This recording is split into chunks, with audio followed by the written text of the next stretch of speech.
Mr. President,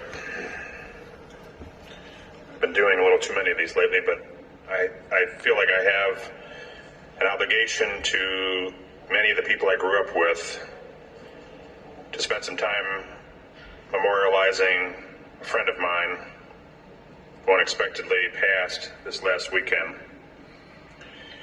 His name was John Stenger. He had just turned 50 in March.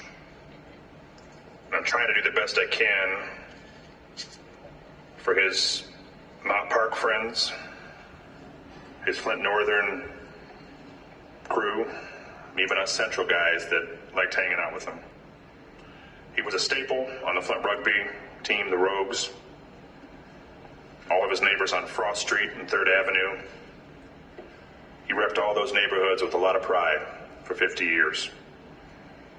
And I think one of his greatest accomplishments and greatest loves was the fire department. A number of years ago, just under 20 years ago, he became a Flint firefighter, and he loved the brothers and sisters he worked with, put their lives at risk together.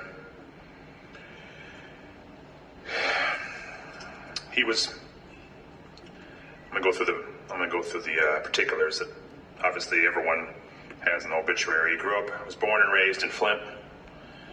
Lived in the same house he grew up in. As I mentioned, he was a Flint Northern graduate.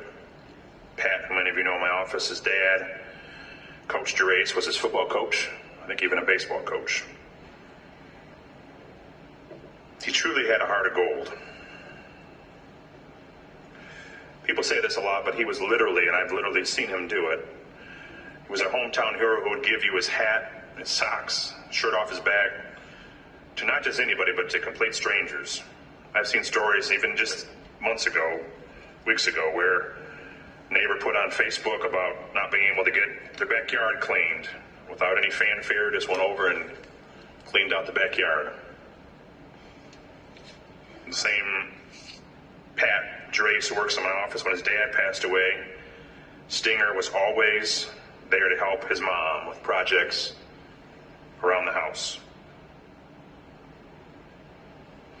Many stories of the type of I can't get into all of them, but the knucklehead type stories that we've all seen. He always had a smile, a joke, a Stingerism, was get out of here with that, was one of the many that he would throw out there.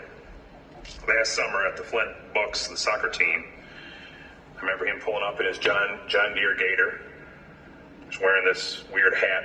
Maybe this may be the wrong crew for this, but the movie The Last Dragon, Bruce Leroy wore this. I figured Lieutenant Governor would get it. He wore this hat that you should have seen it on him. And he coined a phrase, and we were actually going to get shirts made. Hood Billy, a hillbilly who lives in the hood. And if you knew Stenger, you'd know he fit that description to a T. He always had a hat on, flip-flops, driving around that Gator on the west side of Flint. He was tough as nails, and definitely somebody you wanted on your side. He was a friend to everyone across his path. He will be missed by me and so many in the Flint community.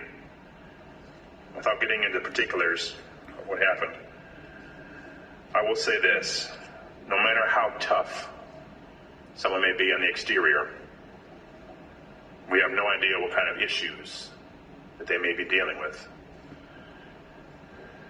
And I would recommend all of us, if you haven't checked in on somebody and you're thinking about checking in on them, I suggest you do it. You don't know how important a call, a check-in, an arm around someone's shoulder can be to somebody in that moment. I wish I could have.